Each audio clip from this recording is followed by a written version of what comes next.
So we will start with the moving part, the carriage. So this is where all the action happens. You stand on it, you sit on it, you lay on it. It's where the party is, right?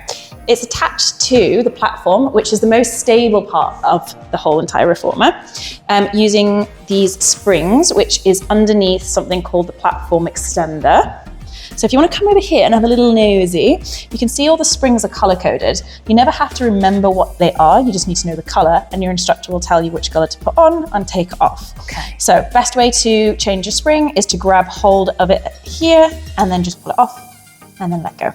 One thing to remember that's super important, just like a safety aspect, is to always have one spring on. So if I was to say put a red spring on, make sure you put the red on and take the blue off second. Otherwise, this will happen. She'll start to move.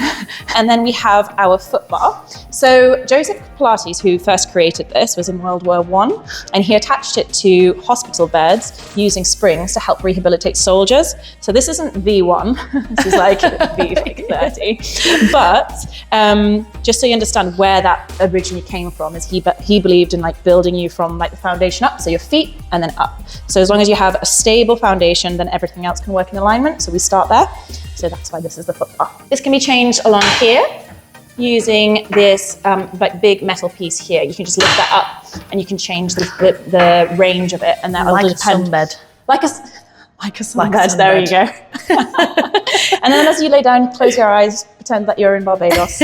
Also works. These are your shoulder rests or shoulder blocks, and then you have your headrest, 2 pegs, and then we have big straps and little straps. And if you remember from your physics days back at school, favorite subject, yeah? Of course. The bigger the lever, the easier, the shorter the lever, the more difficult. Okay. So if you want to make an exercise more challenging, we'll go for the bigger loop, for the smaller loop. If you want to make it a little bit easier, we go for the bigger loop.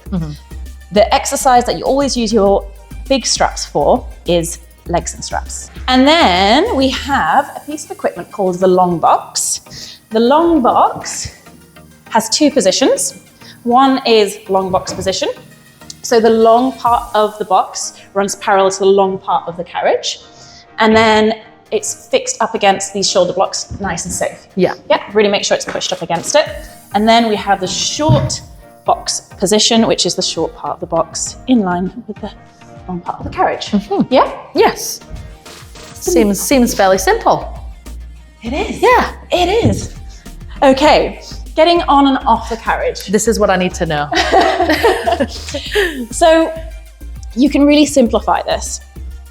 You can just scoot your bum into the center, place both legs up towards that platform extender, 1 foot over, and then the other, scoot your bum down, lay down, so then you're ending with those shoulders up against those shoulder blocks. And then depending on your start position for the class, you'll either have your feet on the foot bar or down here on the extender. Yeah? That seems pretty Pretty straightforward. Yeah. Voila. Perfect. Voila. Amazing.